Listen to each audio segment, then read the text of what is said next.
Hello everyone. Today we're going to walk through the setup process. First of all,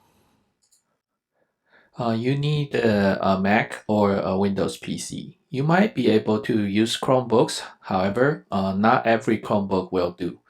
You will need a higher end Chromebook that has Intel i5 or better. And also you need to install Crostini. Anyway, developing using Chromebooks is still quite tricky. So get a Mac or PC for now if you are not that adventurous. For your Mac or PC, you need at least 8 gigabytes of RAM and 16 gigabytes of free disk space. The larger the better. Java is notoriously fat. By fat, we mean it can consume a lot of memory and disk space. So get a beefy machine as much as you can. A 2 to 3 year old second-hand machine with more RAM is almost always better than a new machine that has a smaller RAM. If you can get a 16 gigabyte or more RAM machine, go for it. The tool we use in this class is Visual Studio Code. Visual Studio Code is a multi-language IDE from Microsoft. IDE means that integrated development environment, which has editors, project organizers, compilers, and debuggers integrated in one window and collaborate with each other. VS Code is one of the latest creation from Microsoft. It can support many different languages like Java, Python, or JavaScript. Being so powerful means it's a tad complicated for newbies to configure. Therefore, we want to use a pre-configured version that is suitable for learning Java development. And the link is on the slide. Visit the website and follow the instructions.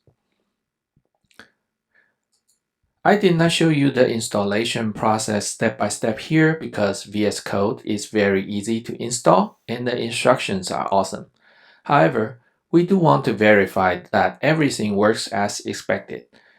After you have your VS Code installed, open your VS Code, press the Ctrl-Shift-P keys at the same time. There will be a small text box showing. In that text box, type Java getting started, then follow the steps on screen. It should guide you to run a simple Hello World program. Try to run it and make sure everything works for you. And next, we're going to install Android Studio. The installation can be a little bit bumpy. Android Studio is very complex, so make sure you read the instruction on the website carefully, and don't miss steps. Once you have Android Studio installed, again, we need to verify your environment works. In the start screen, select Import an Android code sample. There are many examples listed, therefore we can use the search box. To find the example we wanted, in this case, we want to use the dark theme sample. Type the dark theme in the search box, select it. There should be a wizard showing up. Wizard is a general terminology that is widely used in IDE, like Android Studio or Visual Studio. A wizard means a small dialog with a series of steps. Ideally, if you follow all steps, the wizard will carry out a task for you. In this case, the whole dark theme demo app will be created. After finishing every step of the wizard, you need one more step. Android programs are run in an emulator on your PC or Mac. Because your PC or Mac is not based on Android, the emulator is also known as Android Virtual Device, AVD, and we need to create at least one AVD first. Follow the steps on the website. Create an AVD based on Pixel 3 or Pixel 4. You'll want to install the Android R system image once you have the AVD created.